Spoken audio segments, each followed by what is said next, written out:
അമേരിക്കയിൽ IT മേഖലയിലും technology രംഗത്തും ജോലി ചെയ്യുന്ന മലയാളികൾക്കും അമേരിക്കയിലേക്ക് ജോലി ചെയ്യാൻ ആഗ്രഹിക്കുന്നവർക്കും വളരെ പ്രധാനപ്പെട്ട ഒരു വാർത്തയാണ് ഇപ്പോൾ പുറത്തു വരുന്നത്. ഇന്ത്യയും അമേരിക്കയും തമ്മിൽ ഒരു പുതിയ വ്യാപാര കരാർ എത്രയും വേഗം യാഥാർത്ഥ്യമാക്കണമെന്ന് ഇന്ത്യൻ പാർലമെന്ററി സ്റ്റാൻഡിംഗ് കമ്മിറ്റി കേന്ദ്ര സർക്കാരിനോട് ആവശ്യപ്പെട്ടിരിക്കുകയാണ്. ആദ്യമായി കേൾക്കുമ്പോൾ ഇതൊരു സാധാരണ വ്യാപാര വാർത്തയാണെന്ന് തോന്നാം. പക്ഷേ അമേരിക്കയിലെ IT മേഖലയിലും ടെക് കമ്പനികളിലും ജോലി ചെയ്യുന്ന മലയാളികൾക്കും ഇന്ത്യൻ പ്രൊഫഷണലുകൾക്കും ഈ നീക്കം വലിയ അവസരങ്ങൾ സൃഷ്ടിക്കാൻ സാധ്യതയുള്ളതാണ്. എന്തുകൊണ്ടാണ് ഈ കരാർ ഇത്രയും പ്രധാനമെന്ന് നോക്കാം. അമേരിക്ക അടുത്തിടെ വിവിധ രാജ്യങ്ങളിൽ നിന്നുള്ള ചില ഉൽപ്പന്നങ്ങൾക്ക് കൂടുതൽ ഇറക്കുമതി തീരുവ ഏർപ്പെടുത്തുകയും വ്യാപാര നയങ്ങളിൽ മാറ്റങ്ങൾ കൊണ്ടുവരികയും ചെയ്തിട്ടുണ്ട്. ഇതിന്റെ ആഘാതം കുറയ്ക്കാൻ ഇന്ത്യയും അമേരിക്കയും തമ്മിലുള്ള സേവന വ്യാപാരം കൂടുതൽ ശക്തമാക്കണമെന്നാണ് പാർലമെന്ററി സമിതിയുടെ ശുപാർശ. എന്താണ് ഈ സേവന വ്യാപാരം? നമുക്ക് നോക്കാം. IT സേവനങ്ങൾ, സോഫ്റ്റ്വെയർ വികസനം, technology, consulting, artificial intelligence, data science, research, financial സർവീസുകൾ തുടങ്ങിയ മേഖലകളിൽ ഇന്ത്യയിൽ നിന്ന് അമേരിക്കയിലേക്ക് നൽകുന്ന സേവനങ്ങളെയാണ് ഇതുകൊണ്ട് ഉദ്ദേശിക്കുന്നത്. റിപ്പോർട്ടുകൾ പ്രകാരം കഴിഞ്ഞ സാമ്പത്തിക വർഷത്തിൽ മാത്രം ഇന്ത്യ അമേരിക്കയിലേക്ക് $51.2 ബില്യൺ സേവന കയറ്റുമതി നടത്തിയിട്ടുണ്ട്. ഇതിൽ വലിയ പങ്കും IT ടെക്നോളജി സേവനങ്ങളുടേതാണ്. അതിനാലാണ് ഉൽപ്പന്ന വ്യാപാരത്തിനൊപ്പം സേവന മേഖലയിലും ദീർഘകാല സഹകരണം വർദ്ധിപ്പിക്കണമെന്ന് സമിതി നിർദ്ദേശിച്ചിരിക്കുന്നത്. ഈ റിപ്പോർട്ടിലെ മറ്റൊരു പ്രധാന നിർദ്ദേശമാണ് മ്യൂച്വൽ റെക്കഗ്നേഷൻ എഗ്രിമെന്റ് അല്ലെങ്കിൽ MRA.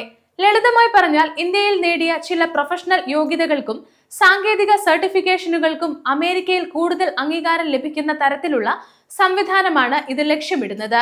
ഇത് യാഥാർത്ഥ്യമായാൽ IT എഞ്ചിനീയർമാർക്കും ഫാർമസി മേഖലയിലെ വിദഗ്ധർക്കും ഫിനാൻസ് പ്രൊഫഷണലുകൾക്കും അന്താരാഷ്ട്ര തലത്തിൽ ജോലി ചെയ്യാനുള്ള അവസരങ്ങൾ കൂടുതൽ വർദ്ധിക്കാം. ഇത് അമേരിക്കയിലെ മലയാളി പ്രൊഫഷണലുകളെ എങ്ങനെ ബാധിക്കും? നിലവിൽ H1B L1 വിസകളിൽ ജോലി ചെയ്യുന്നവർക്ക് കൂടുതൽ പ്രൊജക്ടുകളും പുതിയ ബിസിനസ് അവസരങ്ങളും ഉണ്ടാകാൻ സാധ്യതയുണ്ട്. അമേരിക്കൻ കമ്പനികൾ ഇന്ത്യയിലെ ഗ്ലോബൽ കേപ്പബിലിറ്റി സെന്റേഴ്സും ഡെവലപ്മെന്റ് സെന്ററുകളും കൂടുതൽ ഉപയോഗിക്കാൻ തുടങ്ങുകയാണെങ്കിൽ ഇന്ത്യയിലെയും അമേരിക്കയിലെയും ടീമുകൾ തമ്മിലുള്ള സഹകരണം വർദ്ധിക്കും. ഇത് അമേരിക്കൻ ജോലി ചെയ്യുന്ന ടെക് ലീഡർമാർക്കും പ്രൊജക്ട് മാനേജർമാർക്കും പുതിയ ഉത്തരവാദിത്തങ്ങളും തൊഴിൽ സ്ഥിരതയും നൽകാൻ സഹായിക്കാം. അതോടൊപ്പം artificial intelligence, cloud computing, cyber security, data science പോലെയുള്ള അതിവേഗം വളരുന്ന മേഖലകളിൽ ഇന്ത്യയും അമേരിക്കയും തമ്മിലുള്ള സഹകരണം കൂടുതൽ ശക്തമാണെന്നും റിപ്പോർട്ടുകൾ നിർദ്ദേശിക്കുന്നു. ഇതിലൂടെ പുതിയ പ്രൊജക്ടുകൾ വരാനും ഇന്ത്യൻ IT കമ്പനികൾക്ക് കൂടുതൽ അന്താരാഷ്ട്ര അവസരങ്ങൾ ലഭിക്കാനും സാധ്യതയുണ്ട്. എന്നാൽ ഒരു കാര്യം പ്രത്യേകം ഓർക്കണം. ഇതിപ്പോൾ പാർലമെന്ററി സ്റ്റാൻഡിംഗ് കമ്മിറ്റിയുടെ ശുപാർശ മാത്രമാണ്. ഇതുവരെ ഇന്ത്യയും അമേരിക്കയും തമ്മിൽ അന്തിമ വ്യാപാര കരാർ ഒപ്പുവെച്ചിട്ടില്ല. അതുകൊണ്ട് ഈ നിർദ്ദേശങ്ങൾ എപ്പോൾ നടപ്പിലാകും, എന്തൊക്കെ വ്യവസ്ഥകൾ ഉൾപ്പെടുമെന്നത് വരും മാസങ്ങളിലെ ഔദ്യോഗിക ചർച്ചകൾക്ക് ശേഷമേ വ്യക്തമാകൂ.